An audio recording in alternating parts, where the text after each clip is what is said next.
and deliver tailored information to end users, which are essential to all. Excellencies, partners, ladies and gentlemen, to achieve this, we need interdisciplinary collaboration between meteorological and hydrological services, governmental departments, research institutions, and private stakeholders. Let us remain steadfast in our commitment to harnessing the power of meteorology and hydrology for the betterment of our societies. Let us seize this opportunity to shape policies, forge partnerships, and lay the groundwork for a future where weather, water, and climate serve as catalytic forces for socio-economic development in Africa. Please support the implementation and resource mobilization plan of the Integrated African Strategy on Meteorology. Thank you for your kind attention.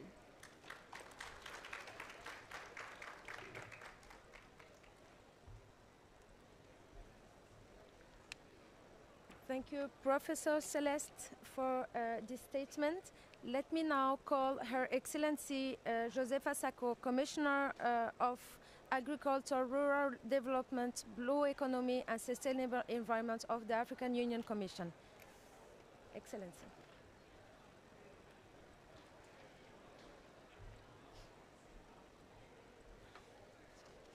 Thank you, MC, for giving me the floor. Good morning, every one of you.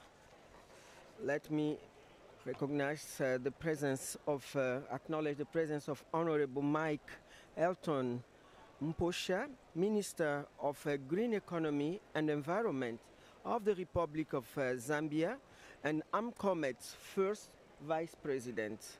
I would also like to recognize the presence of Honorable Ursula Gifty Owusu, Minister for Communication and Digitalization of the Republic of Ghana. I would like to recognize Professor Celeste Saulo, Secretary General of the World Meteorological Organization, Honorable Ministers in Presencia, distinguished guests and participants, ladies and gentlemen, all protocol duly observed. It is an honor and privilege to join you today for the official opening of the launch of the implementation plan of the Integrated African Strategy on Meteorology, Weather and Climate Services at the African Pavilion here in Baku. I extend warm greetings from His Excellency Musa Faki Mahamat, the chairperson of the African Union Commission, and I welcome you all in this important launch. I am particularly excited about launching the implementation and resource mobilization plan of the meteorology strategy, which is a strategic roadmap for critical action on the development and application of meteorology for Africa's social, economic, and ecological development. The strategy further reflects the clean commitment of our highest political leadership to strengthen early warning system and climate information services, as well as to take early action to protect lives, livelihoods, and assets, and inform long-term decision-making related to climate change risk. The implementation of the strategy demonstrates the commitment of African political leaders to the regional and global development frameworks such as the Sustainable Development Goal, the SDGs, the Paris Agreement on climate change, the Sendai Framework for Disaster Risk Reduction, and the Global Framework for Climate Services, among others.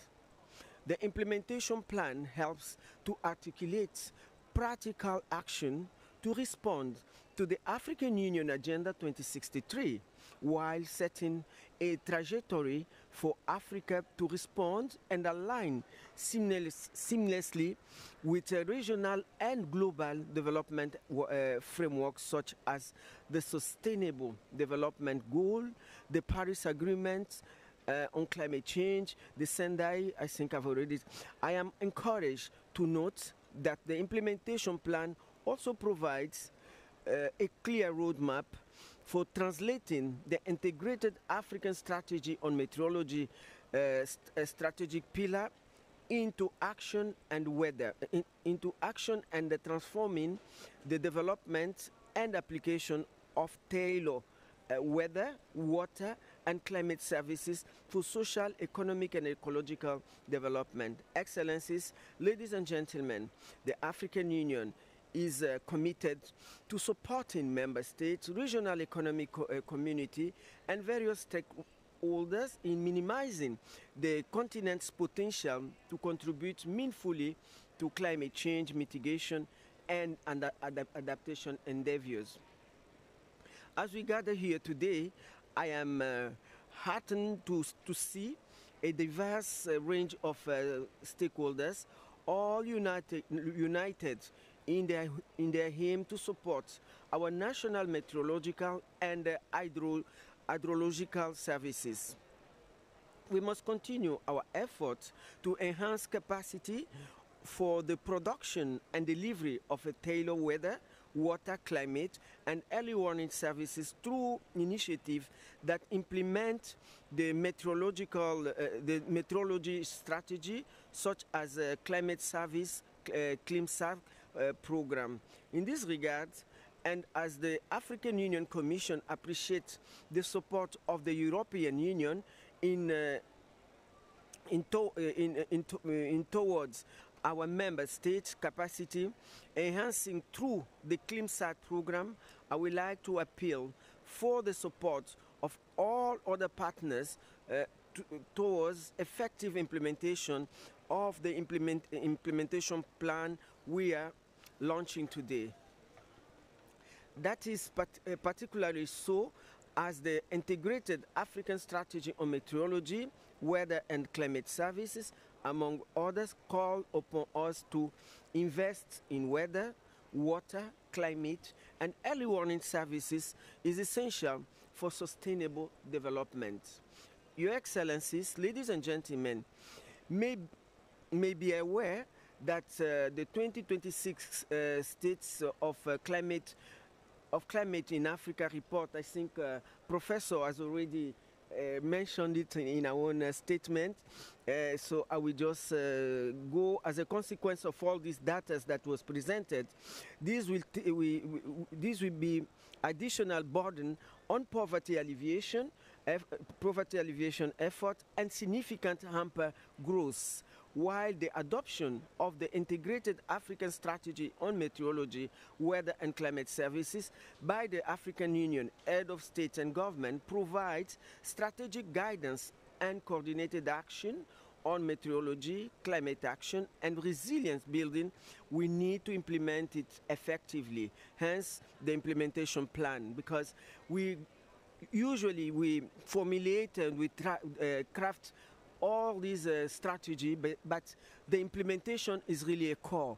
And today we are no longer here to come and narrate what we know already. We are here to mobilize resources with our partners, with our private sector, so that we start implementing this important tool. I am at the end of my mandate, and I know that during 8 years, we built a lot of tools at the African Union. But the problem now, it is action. We need to pass from just consultants to go to concrete actions that is being identified in this strategy. So as we launch this plan today, I would like to encourage all of you to build on it through various implementation efforts. There is an urgent need for us to adapt to minimize massive losses and prevent the reversal of developmental gain achieved so far. Finally, I wish to commend the effort of AMCOMET Secretariat and the World Meteorological Organization for the support towards elaboration of the plan we are launching today. I thank you very much for your kind attention. Merci beaucoup pour votre attention. Muito obrigada, muitas gracias. Thanks for your attention.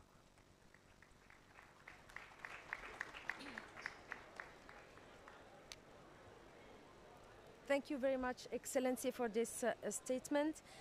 Let me now give the floor to Honorable Mr. Mike Elton Mposha, Minister of Green Economy and Environment of Zambia, and AMCOMET First Vice President.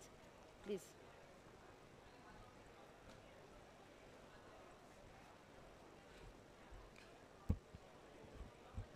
Thank you, Director of Ceremony, for giving me the floor.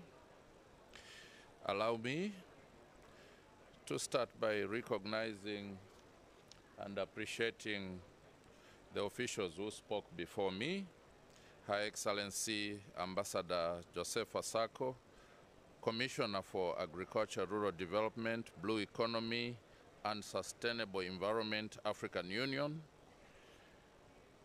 the World Meteorological Organization Secretary General, Professor Celeste Saulo. May I also recognize the presence of Honorable Ursula Owusu Ekufu, my colleague, Minister of Communications and Digitalization of the Republic of Ghana, Honorable Ministers from AMCONET here present, may I simply say, ladies and gentlemen, it is an honor and privilege to welcome you all to this very important event, the launch of the implementation plan of the Integrated African Strategy on Meteorology. Allow me to extend my sincere gratitude to the African Union Commission for hosting us today. Ladies and gentlemen, Africa, a continent blessed with immense natural resources and vibrant cultures, is increasingly grappling with the devastating impacts of climate change, the relentlessness onslaught of extreme weather events, from the severe drought that ravaged Southern Africa in 2023-2024 to the catastrophic floods that indotted East Africa, underscores the urgent need for climate action. These climate-induced disasters have had a profound impact on our societies, economies, and ecosystems. They have displaced millions, destroyed livelihoods, and worsened food insecurity and poverty. As we gather here today, it is imperative that we acknowledge the scale of this crisis and commit to bold and decisive actions. To adapt to extreme weather events, we must invest in robust early warning systems, strengthen our meteorological and hydrological services, and promote climate-resilient infrastructure.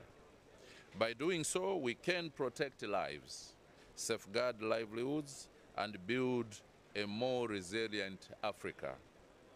The Integrated African Strategy on Meteorology provides a roadmap for addressing these challenges and harnessing the power of weather, water, and climate information to drive sustainable development.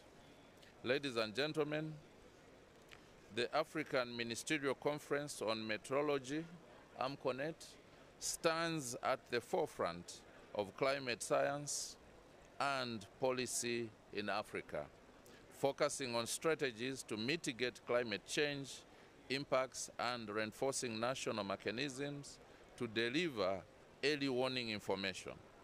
However, this vital mission requires a unified vision, collaborative efforts across all levels, strong partnerships among stakeholders, and a clear recognition of the crucial role that national meteorological and hydrological services play in data collection and in providing essential services for the continent's adaptation efforts. Let us remember the proverb, a chain is only as strong as its weakest link. I therefore call on cooperating and development partners, the private sector, and all stakeholders to join me and fellow AMCONET ministers in our efforts to build capacity through improved infrastructure, human resources, innovation, and technological development to modernize meteorological and hydrological services, enhance data collection, and deliver tailored information to all citizens. Together, we must seize the opportunities presented by weather, water, and climate services as catalysts for socio-economic development across Africa. As I conclude, I would like to express my sincere gratitude to the African Union Commission for its strong leadership and to the World Meteorological Organization for its invaluable technical support provided to national meteorological and hydrological services. Let me also extend my appreciation to my esteemed colleague and second vice chair of AMCONET, Mrs. Ursula Owusu Ekufu, Minister of Communications and Digitalization for Ghana, for her gracious offer to host this event earlier at the Ghana Pavilion. We are very grateful for that offer, Honorable Minister. Finally, I want to thank all our development partners for their unwavering dedication and collective efforts in addressing the shared challenge of hydrological hazards that hinder sustainable development across our beautiful continent. Ladies and gentlemen, it is now my honor and privilege to declare this event open. Thank you very much.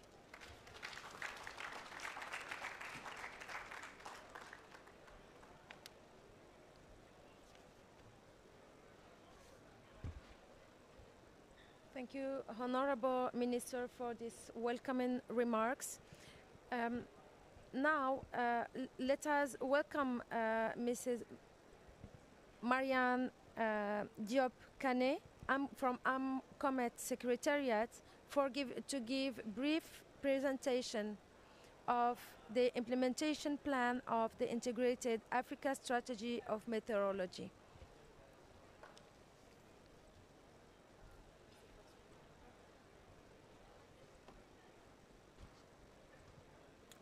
Good morning,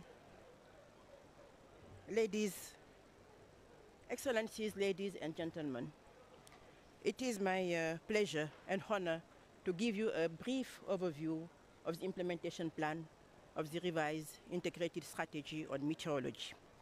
Let me first give you a brief background on AMCOMET. AMCOMET has been created in 2010 because of all the challenges the national med services were facing. And it aimed to really give the political support and mobilize resources to national med services to deliver on their mission, that is to provide weather, water, and climate services, and of course, early warning to their population. So this being created, a strategy has been developed with 5 strategic pillars spanning all across the value chain of climate services, from observation, data collection, processing, archiving, and also producing the forecast and early warning that we all need. Following that, AMCOMET 5 that took place during the COVID requested the development of the plan, implementation plan. So we want to develop this plan to facilitate its implementation. And the plan is composed of 3 key implementation areas. The first one to do with the institutional strengthening of national med services, policies to give them legal framework to operate, partner with all stakeholders, partner with the private sector, get clear cost recovery mechanism, and also implement the women, the gender and youth strategy in line with AUC and WMO strategy and action plan. The second one is to do with resource mobilization. This is key. And we have their activities and big advocacy for governments to increase the budget of national med services. It is a proposal to have it just about 0.02% of the GDP. If this is feasible, if you see, as stated in the climate report in Africa, that many countries are losing about 2 to 5% of their GDP. So increasing by this little of the budget of their national med services is really feasible, and it can save a lot. So this is really a plea and a call to do that. It's true that we have other competing priorities, especially in Africa. But it needs to be considered that getting climate information and early warning services is a must for all population. In the same way, everybody needs to have access to health, education, and so on. You have to have access to information on meteorology to deal with your activities, especially at community levels. So this key implementation area is about mobilizing resources. Another point is a call on all development partners or funders to really ease access to climate finance to support national med services. I think it is high time to be starting investing upfront, upstream for adaptation. You cannot do any adaptation plan or resilience plan if you don't have the right information. You need climate scientifically based information to develop plan on adaptation and resilience. And this is not a lot. The last key implementation plan is on operations of national med services to be aligned with the strategy of WMO. It's where we are having activities and calling on partners to support observation network to be compliant with WMO procedures. Have GBON and SOF is already supporting. Need to have national med services be able to deliver weather, water and climate services and early warning. Also implement the QMS, quality management system. We need them also to get the ban on the mercury, modernize their weather station. This is the last implementation plan. And all activities that were defined as priorities as a region, as Africa, need support to national med services to do so. The implementation plan has also a framework for monitoring. The ministers will be monitoring how the national med services are progressing. And it's even better that at the last STC, the Specialized Technical Committee of AUC on Agriculture, Rural Development, Water and Environment, it has been requested for AUC to be submitting a biennial report on how national med services are progressing in implementing the implementation plan. So this is a good way to monitor and evaluate. For mobilization plan is also proposed and is calling on the funders, all these banks, GCF, Adaptation Fund, to really ease access to the climate finance to national med services. A lot been invested, so we are requesting for national med services to have also access to those funds that are dedicated to national level. So that is more or less what is in the plan. Thank you all for your attention.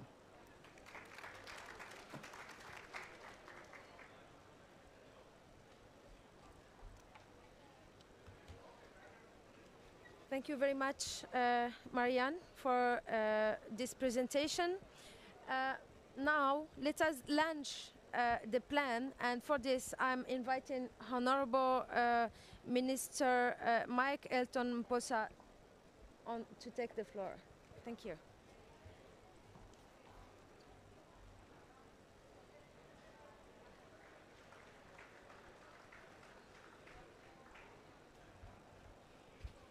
Thank you, Director of Ceremony, once again for giving me the floor. We have all heard the statements, the appeals. We have one more appeal to make, and the appeal is that let us work together to build a climate-resilient Africa where our communities can thrive and prosper despite the challenges posed by climate changing climate. So let us work together. And as I appeal to you, allow me now to call upon the entire high table, the Honorable Minister, Her Excellency, to join me as we launch the strategic plan.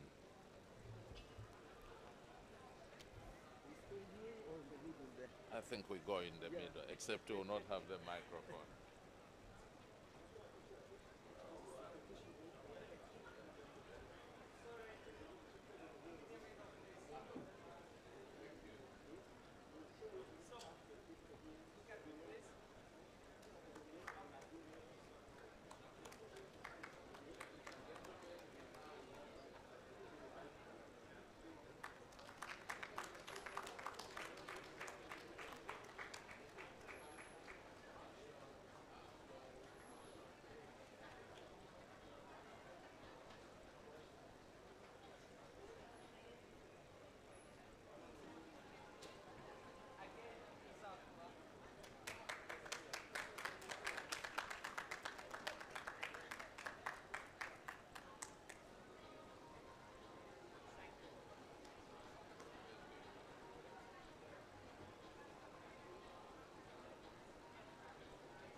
Thank you very much. I would like to continue with some ministers' statements and recs.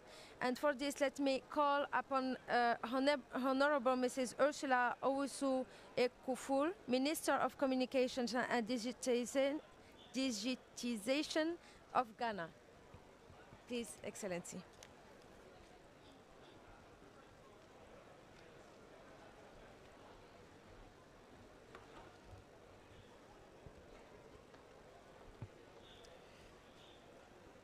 The AUC Commissioner, Her Excellency Josepha Sako, First Vice Chair of AMCOMET, Minister Mike Elton Mposa,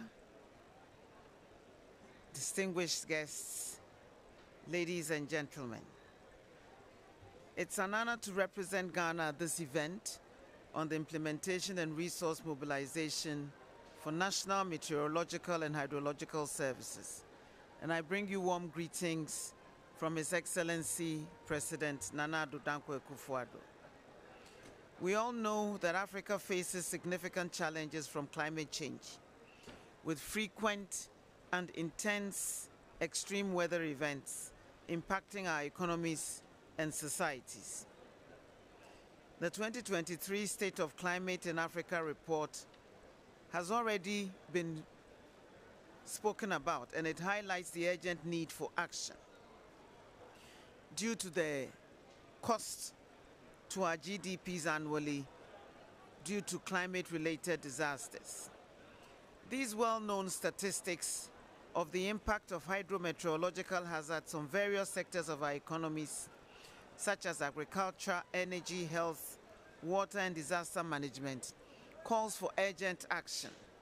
And it is therefore imperative for all stakeholders to collaborate with the National Meteorological and Hydrological Services, especially in Africa, to complement their critical role for disaster risk reduction, food security, transport, water, etc.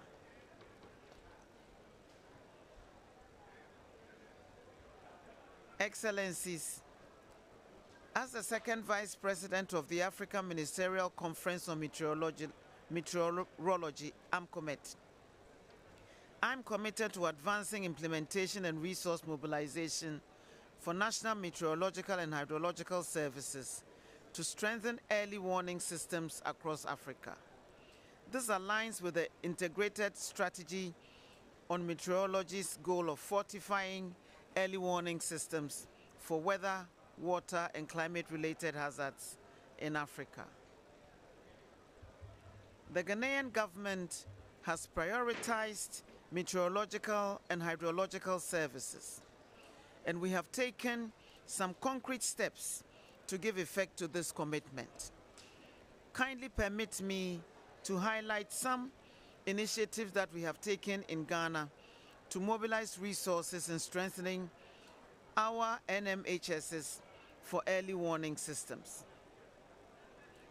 The current government has supported the Ghana Meteorological Agency to recruit 250 staff, with 30% of them being females, and has procured 26 automatic weather stations, calibration equipment, message switching systems, and 15 vehicles to enhance the efficiency of the operations of Ghana Meteorological Agency in the delivery of weather and climate services in Ghana. We've also championed the enactment of the Ghana Hydrological Authority Act in 2022 to re-engineer the Hydrological Services Department to an autonomous authority empowered to take the necessary steps to protect lives and livelihoods. The authority is currently working closely with GMET and other state actors, such as the Water Resources Commission and the National Disaster Management Organization, to develop and implement the flood early warning system for the Greater Accra region of Ghana under the World Bank-funded Greater Accra Resilient and Integrated Development Project.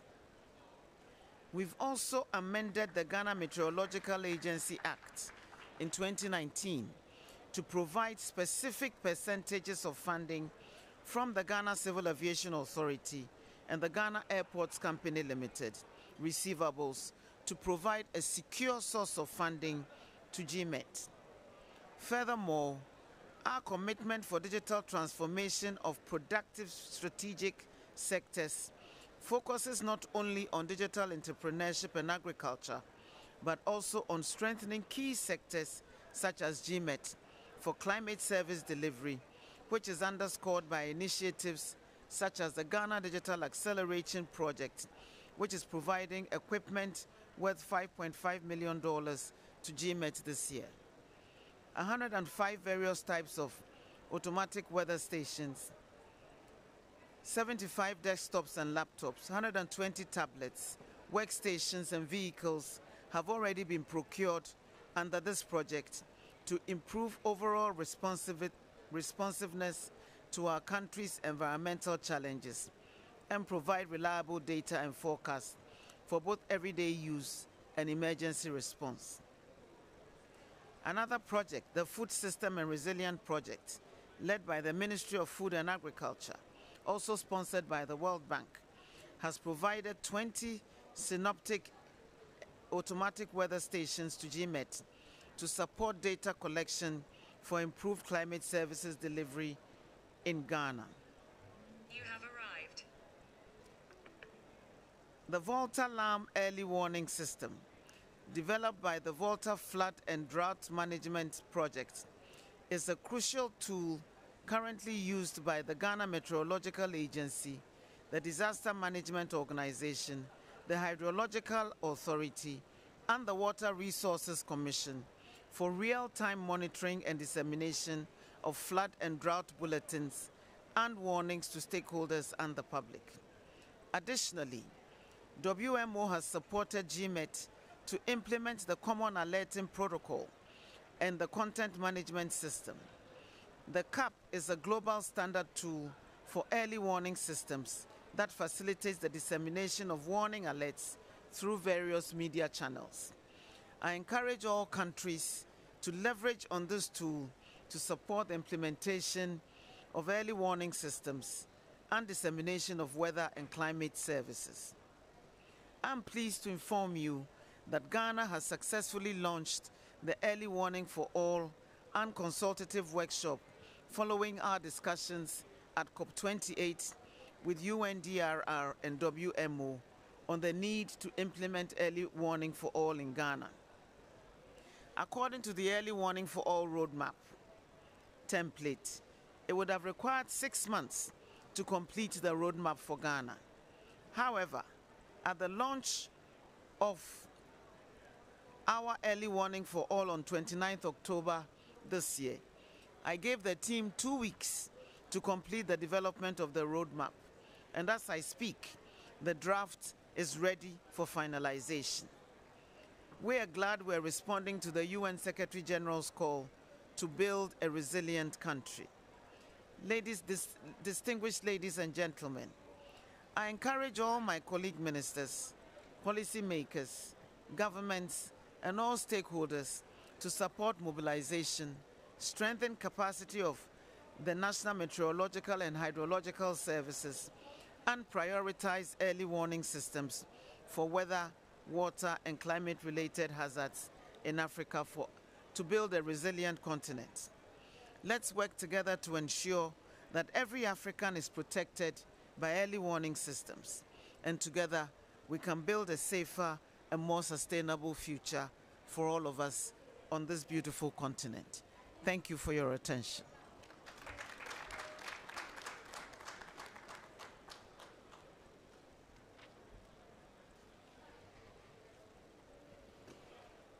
Thank you, Honorable Minister, for this statement. Let me now call Mr. Malan Dabo, Permanent Secretary of the Gambia Ministry of Fisheries. The floor is yours. Thank you.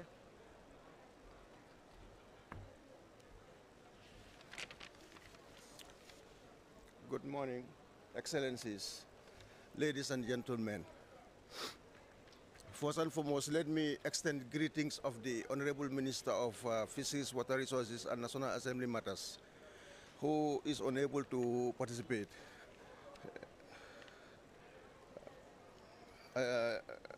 And has directed me to deliver this statement on his behalf. Very, very short statement. And this statement reads, the Gambia has long recognized the essential role that weather and climate data plays in safeguarding the nation's infrastructure, agricultural productivity, and water resources.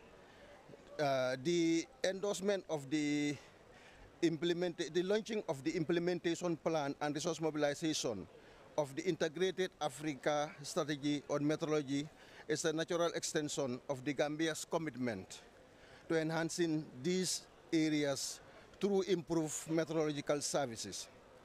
The commitment stems from a recognition that accurate and accessible weather information is key to effective climate adaptation and sustainable development. The Gambia is actively implementing initiatives to firstly strengthen national meteorological capacities, support community resilience, promote interagency collaboration. That is, the Gambia's Department of Water Resources actively collaborate with other government departments, agricultural agencies, and disaster management and authorities to ensure that weather and climate data are utilized across sectors for maximum impact. This collaboration strengthens the Gambia's national adaptation strategy and support cross-sector resilience building. Aligned with the regional initiative, the Gambia is committed to regional alignment on climate action by adopting the integrated Africa strategy on meteorology.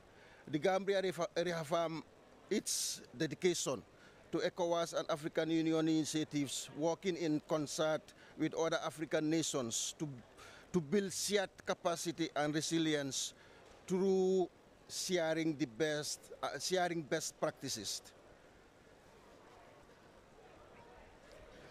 The Gambia also seeks international collaboration and support. The Gambia advocates for global collaboration and resource mobilization to enhance meteorological capacities across Africa.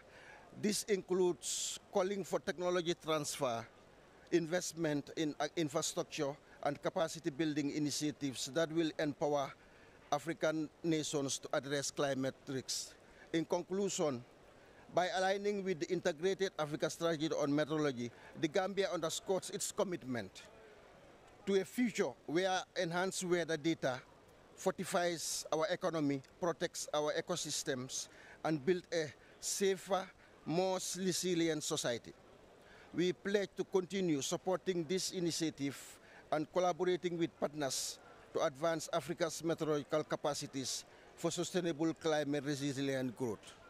Thank you very much.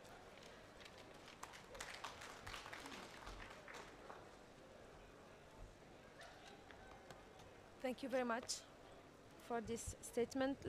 Let me now call the Secretary General of Ministry of Transport, Civil Aviation and Meteorology of Chad, Mr.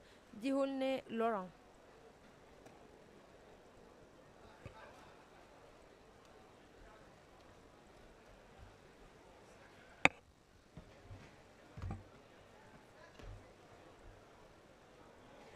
Good morning. Excellences, Mesdames et Messieurs les ministres, Excellencies, Ministers, Commissioner for Agriculture and Sustainable Development for the African Union, Secretary General of the Meteorological Organization, dear guests, distinguished guests, ladies and gentlemen, and I am delighted to talk to you distinguished actors for this very important event for meteorology in Africa.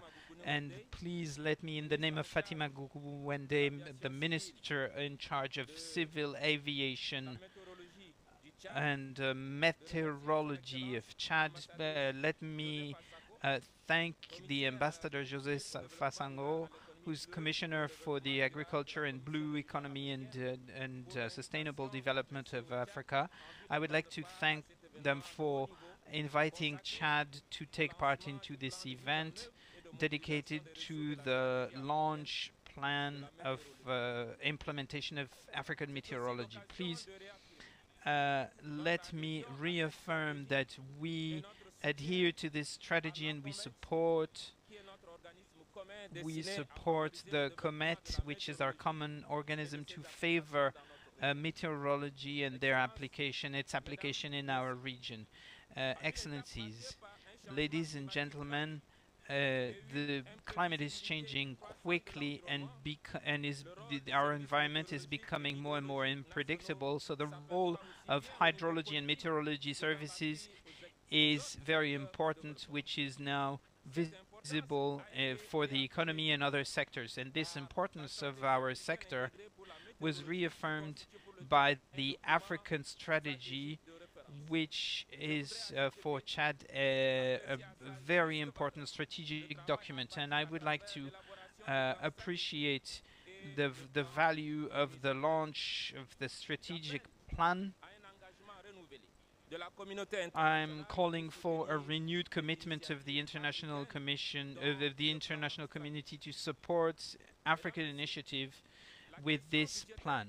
The budget for hydrology and meteorology, the budget is a very important matter that we do worry about, because we know that investing in such services is indispensable for sustainable development. So we would like to have direct access financing for meteorology and hydrology.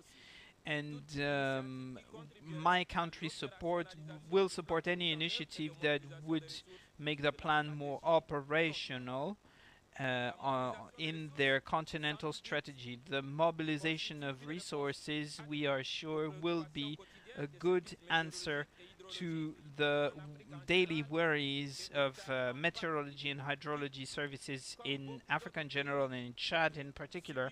As you know, Chad is more than ever facing the impact of climate change. So 2024 was a tragically hot a hot year with over 45 degrees on some days, and some floods also that impacted 119 most of our departments and affected more than 9 million population, and causing about 600 fatalities. So these tragedies have compromised our economy, which is based on cattle and on agriculture in general. So so there were efforts that were made by the government and by the partners, the development partners, in order to improve timely information about the climate, in order to allow communities and populations to act in time. Now, the Service of Meteorology was made into a public service with its own financial autonomy and with its own administration council. So there was a law that was pronounced to allow better mobilization of resources for the meteorology prediction and hydrology prediction. And now, despite the goodwill of the government, the national we have problems financing the meteorology services to respond to the needs of our country. But we need to appreciate the support of our partners for meteorology. Systematic observing, for example, which is a pillar project to tackle floods. The CRIOS project, so in order to create an early warning system, and Alerte Précoce pour Tous, which is another partner, and they all finance the project. And here the Chad government are grateful for the support.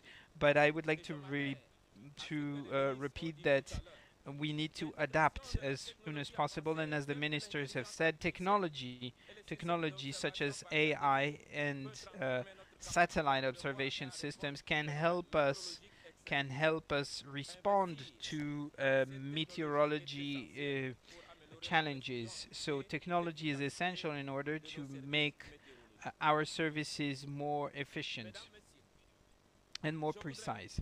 Ladies and gentlemen, I would like to thank WMO for reinforcing the Chadian meteorology services, and I would like to thank the African Union for its leadership in the matter. It is crucial to insist on the fact that international collaboration is very important for meteorologic activities. It is crucial to reinforce our capacities, and the synergy is very important to respond to the challenges of climate change. And I would like to insist on my country's involvement to work together with all countries for a resilient future against climate change. We do hope that the implementation of the integrated strategy will be financed. I would like to thank you for your attention and for your support. Thank you.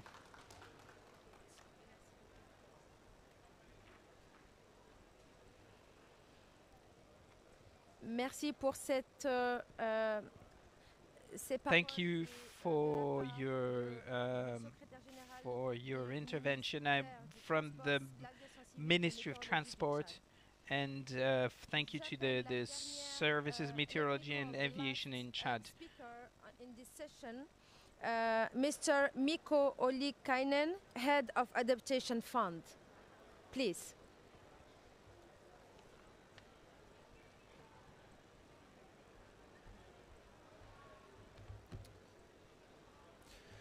Honourable Ministers, Excellencies, ladies and gentlemen, it's a great pleasure to be a part of this very important event, and I congratulate AMCOMET and the participating countries and organisations for the launch of the implementation and resource mobilisation plan of the African Integrated Strategy on Meteorology. The Adaptation Fund is committed to easing direct access to its resources. As you may know, the Adaptation Fund pioneered the direct access modality, which empowers national entities to access climate finance and manage all aspects of adaptation projects, from design to implementation to monitoring. This ensures that adaptation efforts are not only relevant but also deeply rooted in national priorities and knowledge and systems. And this would help countries to access more climate adaptation funding also from other sources. To date, the Adaptation Fund has accredited 34 national implementing entities and actively assisting a pipeline applicant NIEs to get direct access to climate adaptation finance. Out of these 34 national implementing entities, 10 are from least developed countries, 7 are from small island developing states, and 12 currently are from the Africa region. Over 20% of our portfolio of concrete projects are dedicated to disaster risk reduction and early warning systems.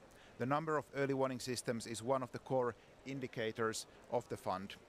To date, the fund's projects have installed close to 600 early warning systems in different parts of the world, of which 360 are in Africa.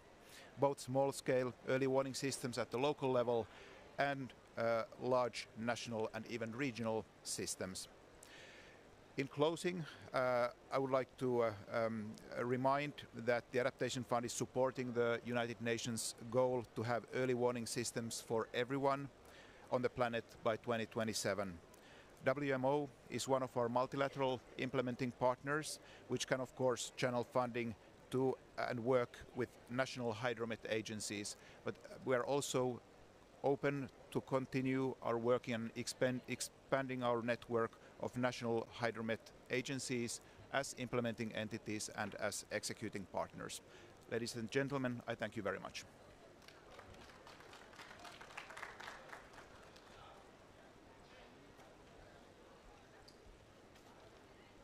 Thank you very much, Honorable Ministers, Excellencies, for this opening session. That is closed now. I will pass now over to Dr. Eric Assouman, Permanent Representative of Ghana with WMO, to take over and to be the chair of the upcoming session. Thank you.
Please.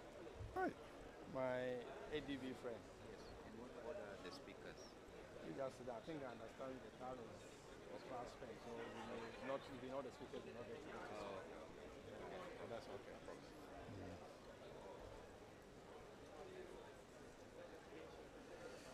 Hello. Please, you have a very limited time to consider the question and answer session, and we will have to be very brief. And since we have very limited time, about 15 minutes, if you can handle your response in a minute or two, we will be grateful. So quickly, let me pose my first question to GCF.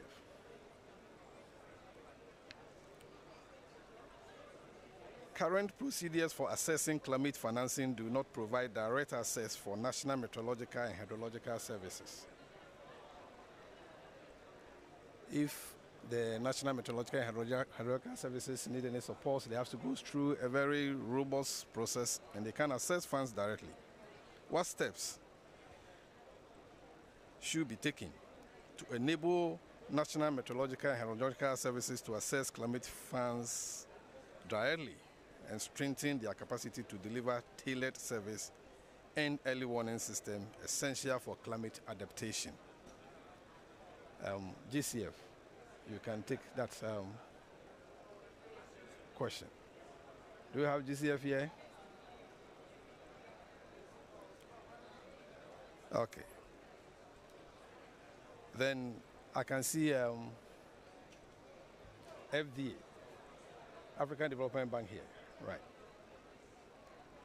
So hydrometeorological investments are crucial for Africa, as has been, spoke about in all the presentation that has taken place already. However, National Meteorological and Hydrological Services are poor. They don't have the necessary resources to deliver on their mandates. So what step should be taken to enable National Meteorological and Hydrological Services, benefit from funding from FDB, African Development Bank, and other World Bank and funding institutions? If African Development Bank can take this question. I think we need to, yes. And please be brief.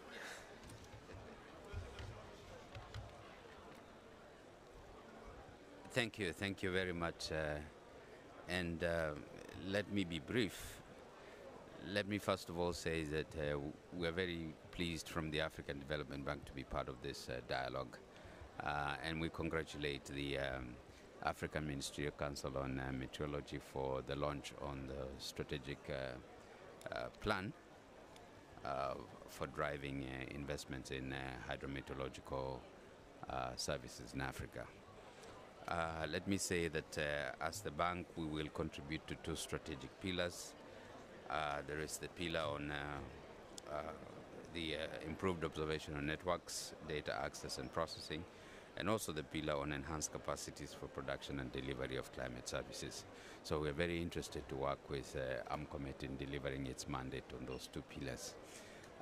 From the side of the multilateral development banks, let me say we have also committed to work with partners to make sure that we enhance the investments in hydrometeorological services.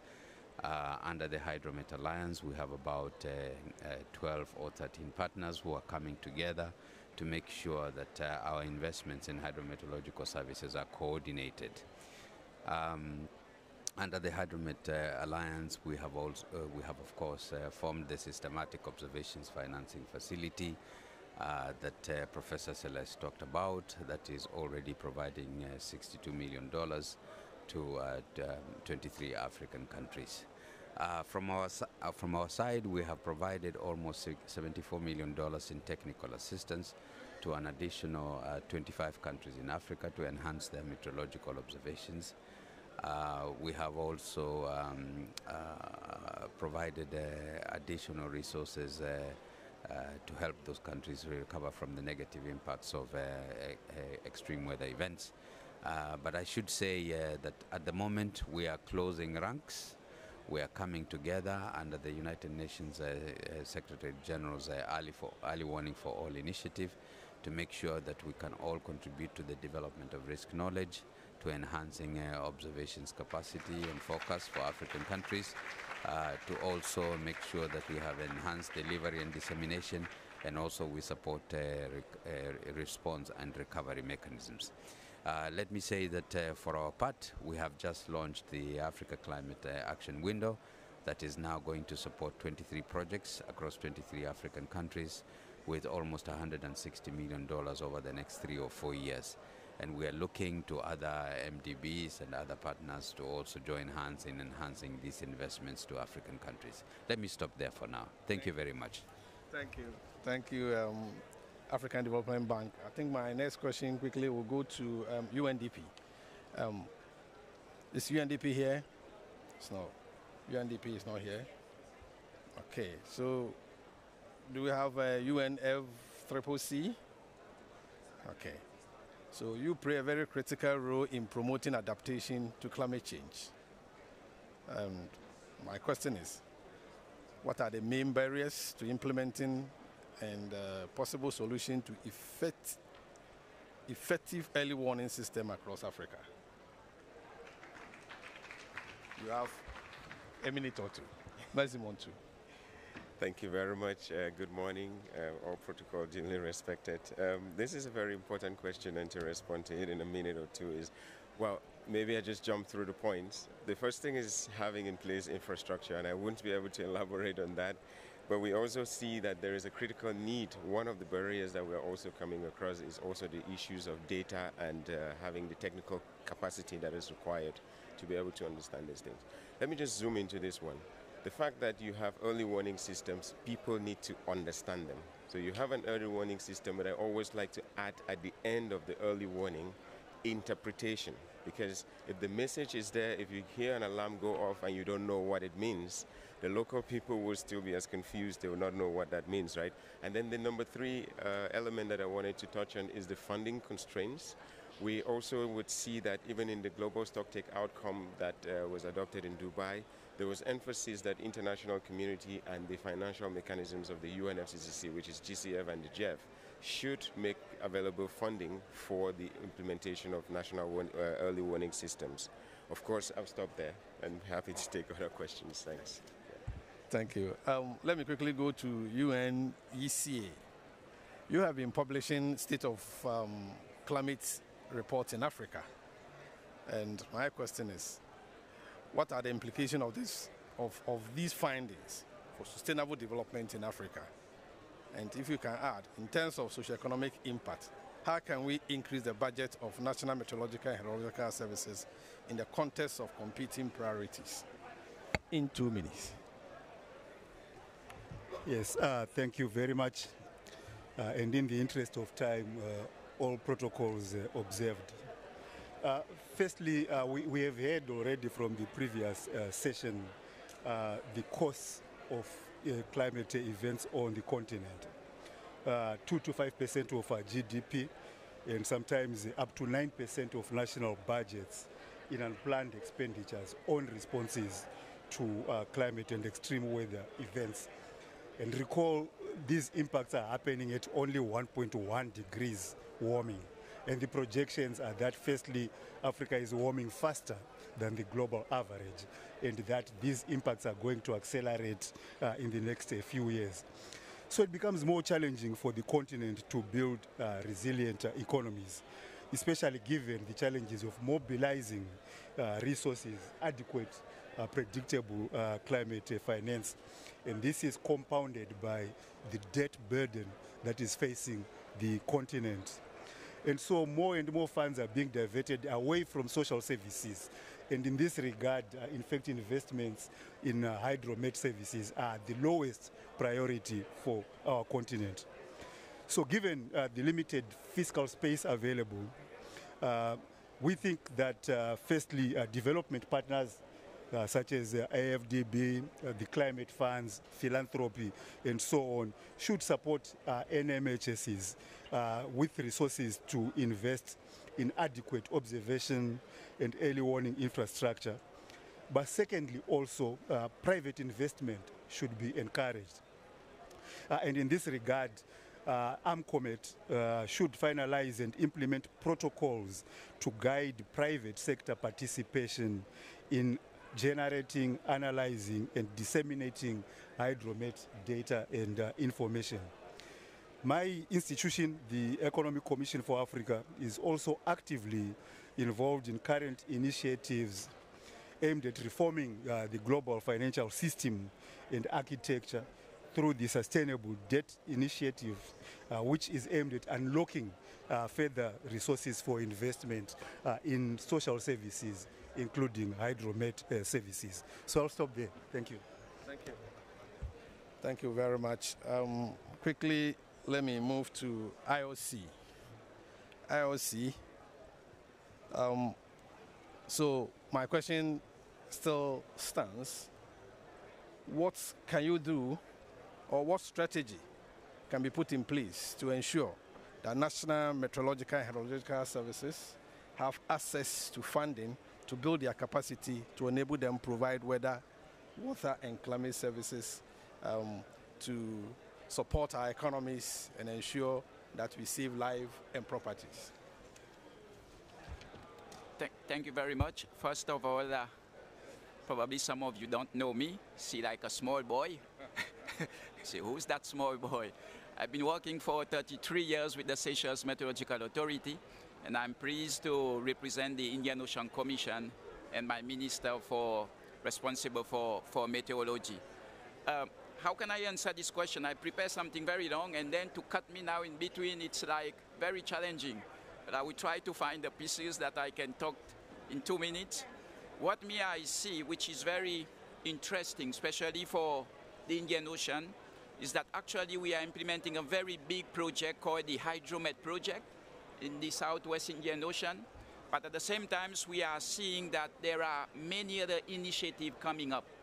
And if we don't be careful to know how to coordinate these projects, we will fail as we go along. So I think as we try to tap into investment, it's very important that we know how to coordinate all these investments, all these initiatives that are out there, so that we get the best out of it. This is one. So coordination, collaboration with partners is another thing. We have a lot of institutions out there that wanted to put investing in national med services, but if they don't talk to one another, again, it won't work. Today we are seeing the National Med Service, we are seeing the UNDRR, we are seeing many other institutions that are coming up with initiative. But if they don't collaborate with one another, again, even if funds are there, it will be very difficult for us to access them. So it's very important to stress on how can we bring institutions together, agreeing so that at the national level, when we are implementing projects, they are the right project, we are implementing the right thing. So that we make sure that the funds, that investment that are out there, we are making the most of it. So I believe I can stop there for the time being. Thank you very much. Thank you. Thank you. Sorry for rushing you. Lastly, let me call still GCF, Ms. Oyong. Sorry if I didn't pronounce your name well, but that question is important to me. Current procedure for assessing climate finance do not provide direct access for National Meteorological and Hydrological Services. What step should be taken to enable National Meteorological and Hydrological Services to assess climate funds? I hope you'll be able to do this in 2 minutes. Good morning, everyone. So, direct access modality. So we do have at the Green Climate Fund what's called direct access. Currently out of 130 accredited entities with GCF, almost 90 are direct access or regional access entities. So on one side, the national institutions can become accredited because it takes time, but we're speeding it up. At the same time, there is a new approach. Even if you are not accredited, you can either use direct access entities in your country if it's appropriate, or there is something called project-specific accreditation. And project-specific accreditation is entities can bring one-off project proposals or programs and can get accredited at the same time. There will be, of course, due diligence both on the project but also on the accreditation. So that's 1+1 modality. Now, GCF also provides capacity building. You may know it's help national institutions build the necessary capacity, but also do the project preparation facility for direct access entities. There's something called Readiness, which provides support to direct access entities, including hydromet agencies, to strengthen their internal systems and enhance their ability to deliver climate services. Again, the focal ministries for GCF, they have to be also coordinated, and they have to be owning and supporting the proposals that are coming towards GCF. And I would like you to also just mention that in the next 4 years programming period, strategic programming, early warning systems are our priority, central focus. In the pipeline, we already have 97 projects with climate information early warning systems component, collectively valued at 1.4 billion, in covering more than 95 countries. And only in 2024, this year, we have already 15 climate information warning system projects with components of early warning priorities, with total financing of 3.8 billion, and GCF's financing is about 0.9 billion, and the rest is co-financing. But overall, in our portfolio, we have about $3.6 billion worth of GCF contributions, with additional 6 billion secured for 95 projects for early warning systems, and regionally, for Africa, it's 38%. So there are different modalities. You have to coordinate, of course, with the focal ministries, with accredited entities, or bring one-off project as part of the project-specific accreditation approach. Thank you. Thank you very much. Thank you very much, all the panelists. Sorry for rushing you and not giving you enough time. I'm really sorry. I've been given a minute, and I need to call First Vice President to come and close the session. Sorry, and thank you very much. Unfortunately, we already ran out of time. Thank you.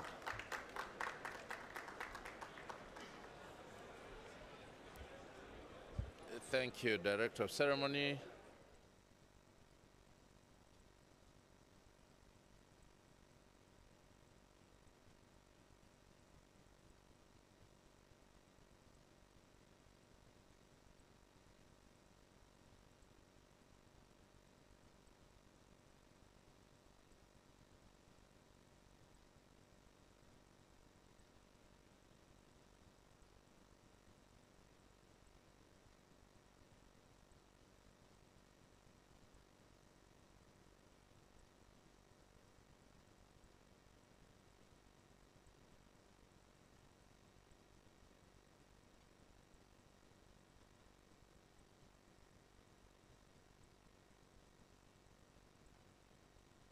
This event, let us now go and implement the plan, but just also to emphasize the fact that we need the resources to ensure that we build capacity in terms of working tools, in terms of data collection, so that the meteorological and hydrological services can be enhanced.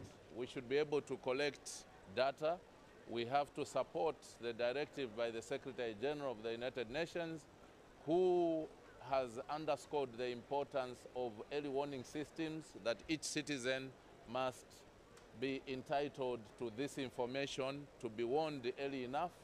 But for the nations to do that, for the African continent to do that, we need resources to ensure that the meteorological services are enhanced. With that said, we have the duty now to go and mobilize the resources with the plan that we've just launched. We also want to appeal to our cooperating partners, to the multilateral institutions, to ensure that we should look at meteorology and hydrology services to be key in your financing, so that we can save lives, we can save infrastructure, but we can also respond to climate change effectively. With that said, it is now my singular honor and privilege to officially declare this event closed. Thank you very much. God bless you. So quickly, can we join the ministers and the high table, join the minister, our second vice, for a group picture? All right.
morning, everyone. Please put on your headset. This is a wireless mic.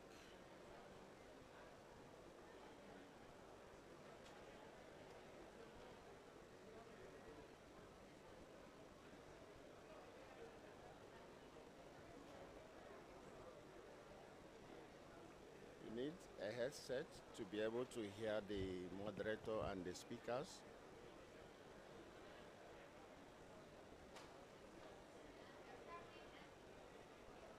You need a headset, please.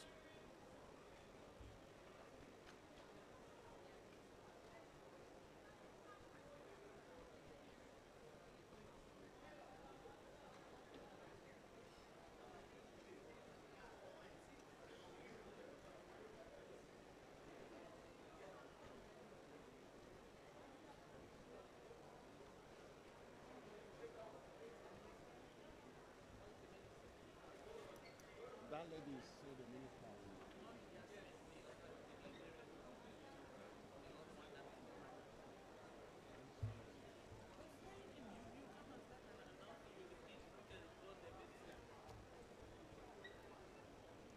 This man. Who's this the CEO's own? Yeah, keep it yet.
Hello? Hello, can you hear me?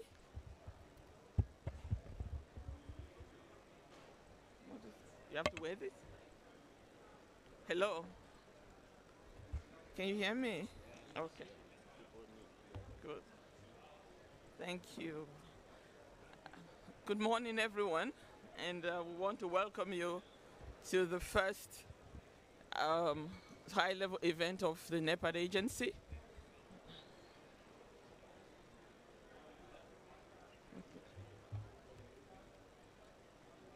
Yeah. Okay. So today's event is on advancing climate adaptation and resilience in Africa, the role of the African Union Development Agency Center of Excellence.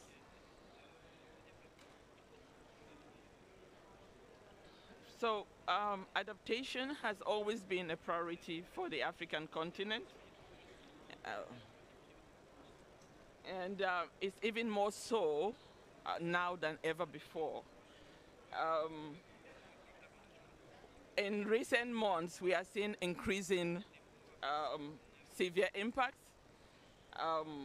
from climate change. We are seeing more extreme weather patterns. We are seeing lots of droughts and floods. In many African countries, the last several months, we've seen droughts that have impacted severely on African economies, as well as our livelihoods of our communities. So it gives us great pleasure to have this event today, where we're going to reflect on the importance of planning, the importance of long-sight foresights, the importance of knowledge, and the importance of strengthening capacities at the level of our countries and communities to be able to respond to climate change. So it gives me immense pleasure to welcome all of you, and particularly our high-level speakers who are going to give us some opening remarks. Just a quick one, because my CEO is going to speak more. The Center of Excellence is based in Egypt, hosted by the government of Egypt, and this side event really is jointly organized by AUD and NEPAD and the government of Egypt. So without further ado, I would like to invite my CEO, Her Excellency, Madame Nandos Bikele Thomas, to come and sit in front because she's going to give us her remarks. I would also like to invite the Minister, Madame Yasmin Farwood. She's not here, but I would like to invite the Director to come and sit in front. She's otherwise engaged with the Prime Minister that just arrived, so she can be here. I would like to invite the Minister of Liberia, Dr. Emmanuel Yakpawulu, and also I would like to invite our dear friend and sister, Madame Carla Montesi of the EU to come up now.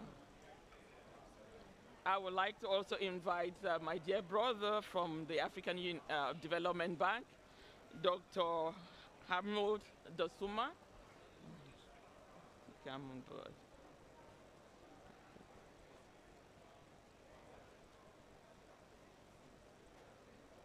So thank you. Without further ado, because we're running late of time, I would like to invite my CEO, Her Excellency, Madam Nandos Bikele Thomas, to give us the opening remarks. Thank you.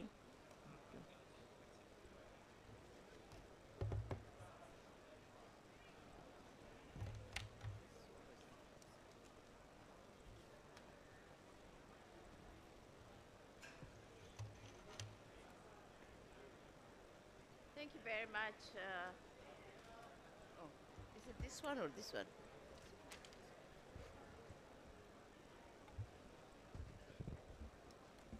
Hi, can you hear me?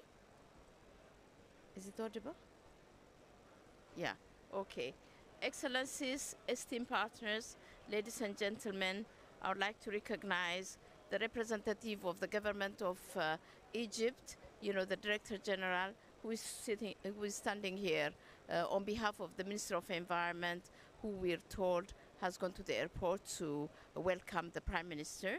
I would like to also greet, the Minister of Liberia, who is here with us. Thank you very much for all the support and the collaboration. I would like also to greet the Director for Adaptation and Resilience Communication and Civil Society Relations, the DG for Climate Action European Commission, who is here, Ms. Bardem.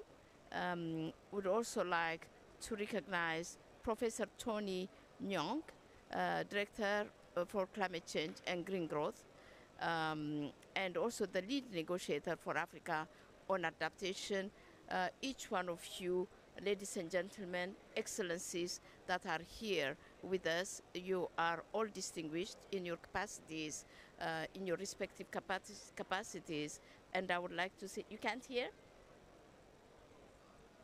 And it's very difficult to understand whether people are just listening or not in this kind of a setup. So, would like to say good morning and a warm welcome to all of you to this important event on climate adaptation and resilience in Africa.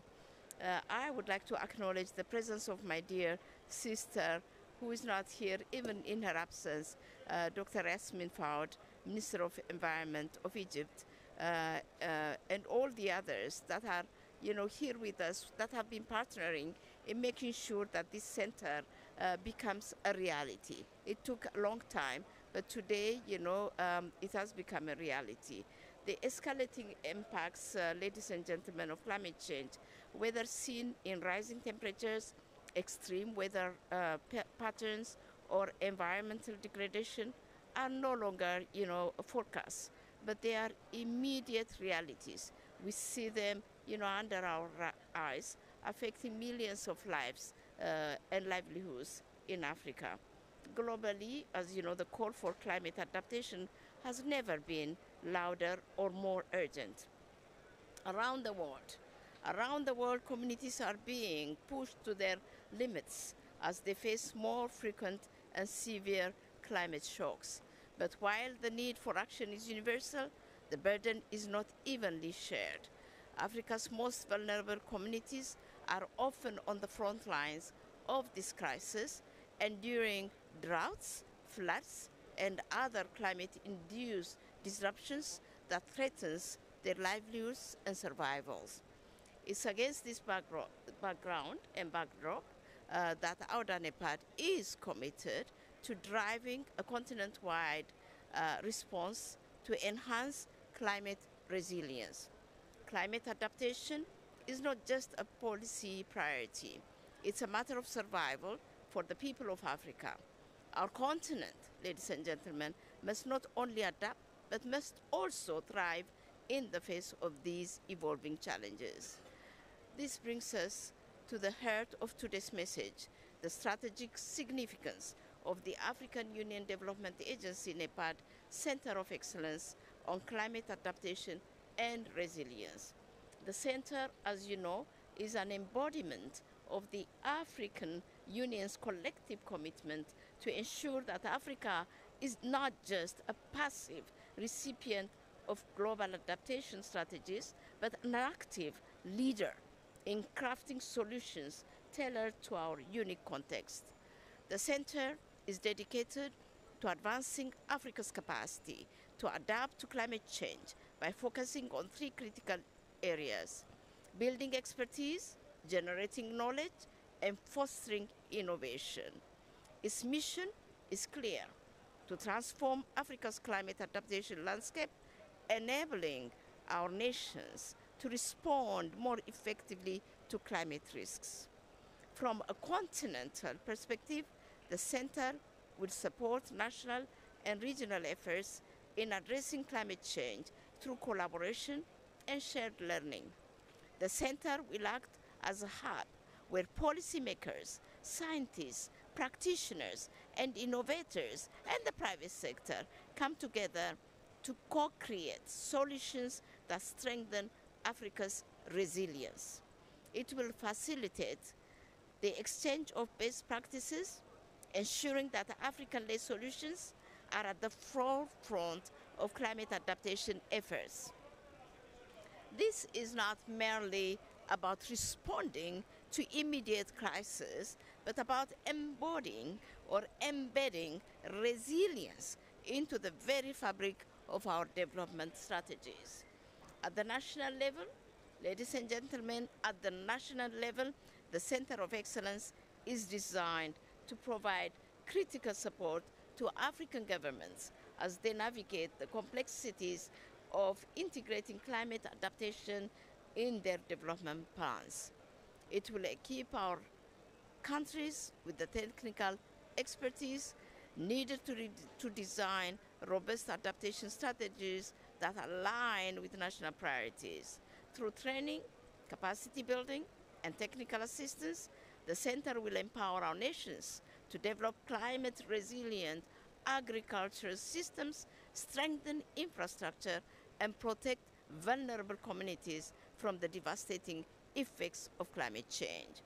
At its core, ladies and gentlemen, the Center represents our commitment to leveraging African expertise and fostering homegrown solutions. It's about harnessing the best of what Africa has to offer, our knowledge, our innovations, and our resolve. Through this center, we will not only strengthen Africa's resilience, but also position our continent as a leader in the global adaptation agenda. We recognize that Africa's challenges are immense, but they are not insurmountable. With the right investments, partnerships, and strategic focus, we can turn these challenges into opportunities for sustainable development.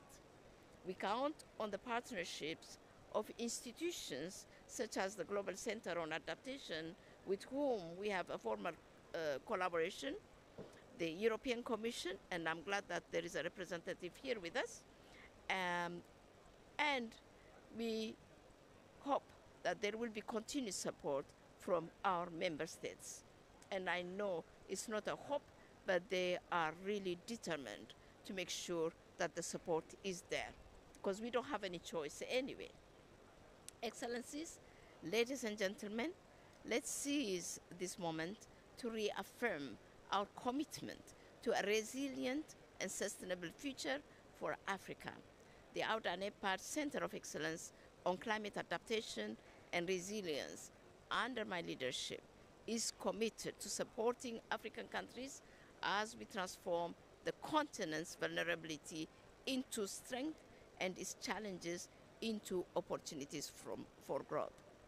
We would also like this Center of Excellence to be the repository of knowledge, because there are so many innovations around Africa in terms of creating their own solutions towards building a resilient nation or a resilient environment in their own sectors.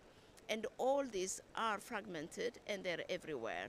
And this center will be able to collect, this knowledge, to upgrade it and to disseminate it to all, scaling it up and upscaling it. And therefore, we are very, very excited about this knowledge providing a Center of Excellence. We'll build communities of practice, and this is what we are going to do through this Center of Excellence, so that there is networking among experts, there is not networking among actors, there is networking among innovators. And certainly all that would really help us to transform our continent's vulnerability into strength and its challenges into opportunities for growth and sustainability and resilience. Let's continue to work together to ensure that Africa not only adapts to a changing climate, but leads the way in shaping a more resilient and sustainable world for generations to come, by making sure that we plan for the risks. We identify them, first of all, the risks, and we plan for them, and we make sure that we build a resilient continent. Thank you very much.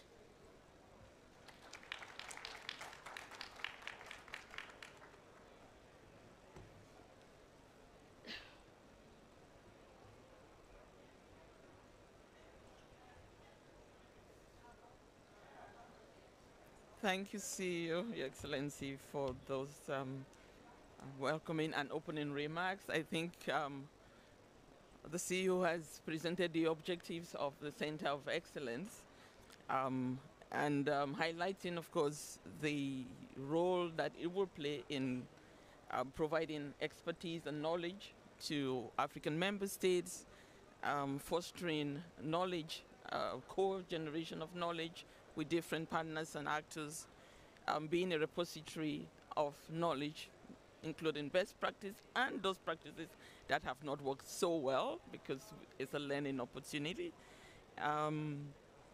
and partnerships. I think that is a really excellent place to go to invite the next group of speakers that include our member states, the minister from Liberia, a partnership, a very strong one from the European Commission, and of course a partnership from the African Development Bank. So having in mind what the CEO has just presented in terms of the objective of the center and the critical role of planning and upscaling climate adaptation actions that are already happening in the countries, I would like to invite our dear sister and friend of AUD and NEPAD, Madam Carla Montesi, to speak to us a bit on how do you see, the EU-African cooperation on adaptation. I know we don't have a lot of time, and so I will just give the two questions and you can answer both as you see, please. As well as, what is the EU doing to support climate change adaptation in Africa? So, you can do, you anywhere what suits you. You want to come here? Or the mic? Okay. That's it.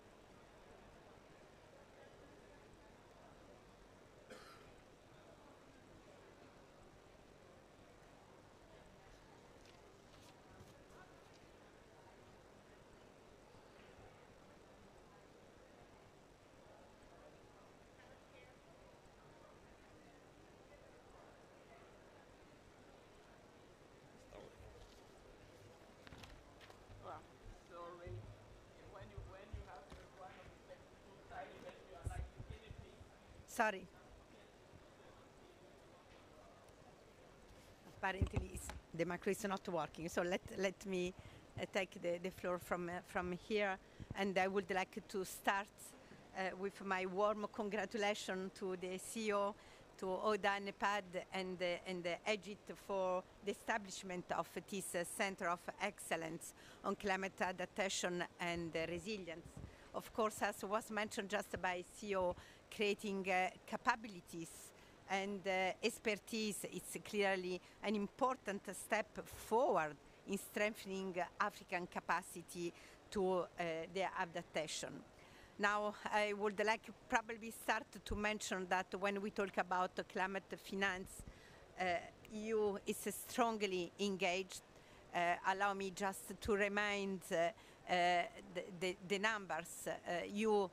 European Commission and its member states just in 2023 provide 28.6 billion in climate finance, both covering adaptation and mitigation. And our role for the African continent will remain really very, very important. Following also the African adaptation strategy, we are really engaged. Adaptation, mitigation, all the action on facing climate challenges is at the heart of our strategy, the joint strategy, European Union and the African strategy with the Global Gateway Africa-Europe investment package, where we engage to mobilize at least 115 billion by 2027, financing investment for sustainable development that has the intention to mainstreaming from the design of the action, adaptation and the mitigation, looking to the different pillars of our investment package, from the energy to transport to digital infrastructure to education, research, health. It's an important action. I could give many of example, but allow me just to take few of them. One is we are talking about Central of Excellence. Allow me to say that we have a big joint program around 100 million to create a Center of Excellence at different levels, at the continental level, but at regional level, at the country level.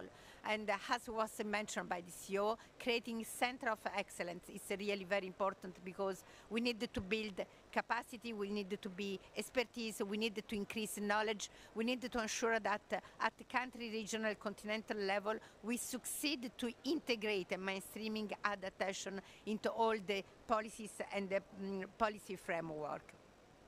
With this, it's going our action that we have launched at the COP27 here. It was a Team Europe initiative flagship on climate change adaptation and the resilience in Africa. One important pillar of this action was also to increase this capacity and the governance on adaptation, but was also to support climate and the disaster risk finance and insurance. It's very important for us because we know that whatever we can do at the level of governance and prevention, disaster will happen. Flood will be there, drought will be there. So it's also an important engagement in seeing what we can do with our partners on Global Shield against climate risk, but working also with the African risk capacity, the agency from the African Union that is working on putting in place analysis of risk and the insurance system. And we are really engaged to them in order to give the possibility to the African continent to have the tools that will allow the African continent to react when risk and the disaster will happen. But the prevention is also very important when we talk on adaptation. So one of important programs that I would like to take this opportunity to underline is our collaboration, the Africa-European Union Space Partnership Program, because it's there that we want to work with our Copernicus satellite center of knowledge to increase the use of this knowledge in Africa, just to put in place the right adaptation strategy, but also preparing timely response when accident, when disaster is appearing, and also inform the decision making. So towards this important space Copernicus program, we are investing more than 100 million to increase the capacity at the continental level, using also all the space knowledge that we can have that will allow to prevent and to inform about drought disaster that could happen. I can and don't want to be very long, but also there will be important program in the agricultural sector, because we know very well how adaptation efforts are important into when we look to the agriculture, that we know it's one of the sector that is most impacted on by climate change. And there I can talk about our Desira Plus program that is more than 300 million that is being investing just to ensure that in Africa we continue to work looking to resilience and innovation in the agricultural sector to face the climate change solution. So these are just a snapshot of the European Union commitments. You asked about what we look to the future. Allow me to say that we really want to continue to remain engaged when we look to adaptation and mitigation, forward also what is the African engagement and debate. Next year we will have, of course, the European Union and the African Union Ministerial and the Summit in 2025. We will have the new Africa Energy Summit. We will have the Climate Summit. Are all summits where European Union and our African leaders are together to identify what are the priorities action that the African continent at all levels, I want to like to underline once again, at the local, at the regional, at continental level wants to lead, and we are ready to support. The key elements will be using and ensuring the mainstreaming of adaptation in all the action that we will lead together. Many, many thanks.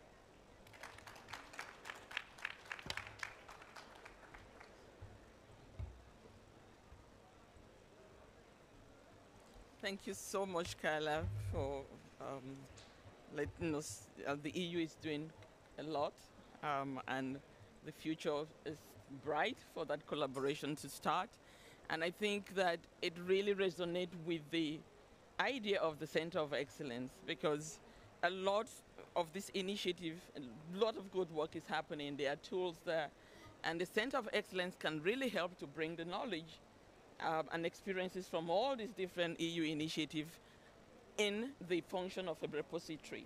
So African countries can know there is a one-stop where they can go and, get all this information on these different initiatives that the EU is supporting across the continent, and, benefit from the tools and the lessons from that are coming from this initiative. So thank you so much for sharing that with us, and we hope that we can continue this conversation to see how the center can really play that role of disseminating the knowledge coming from all these different initiatives. That should take me to our minister. This whole conversation, as Carla Riley said, is really looking at adaptations at all levels, community level, regional level, national and continental level. So it really gives me a great pleasure to invite our minister, Dr. Emmanuel Yapakwolo from Liberia, to share with us, what Liberia's experience on adaptation measures, as well as what are the expectations from Liberia as a country from the Center of Excellence. Your Excellency, you can come here. Thank you.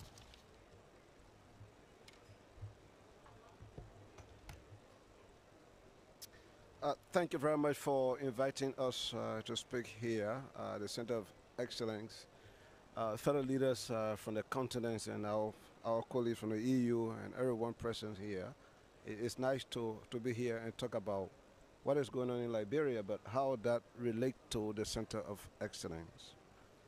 In Liberia, we are carrying on a number of projects in terms of adaptations. We are carrying on coastal defense project, funded by the GCF, sometimes by the GEF as well. The West Point, in Buchanan, in other coastal areas. So we carry on a lot of integrated coastal defense system where we use natural barriers as well as using certain innovations. Those are going very well. But the major one that we have achieved actually is in agriculture, where we're able to intensify rice production to help farmers to depart from sweating cultivation, where you clear the area and you have to move on to clear additional forest over a period of time. So we try to move into more lowland areas to be able to produce rice twice a year. That project has been very successful, and that's going to continue rolling. On the scientific side of things, we have at the EPA, the Environmental Protection Agency, we have partnered with the University of Liberia. Not only that we introduce a bachelor program in environmental science, but also a master's degree program. But we set up a climate lab at the University of Liberia. And that lab is very important in terms of analyzing country data, in terms of what is happening in terms of climate change in Liberia. That project is ongoing.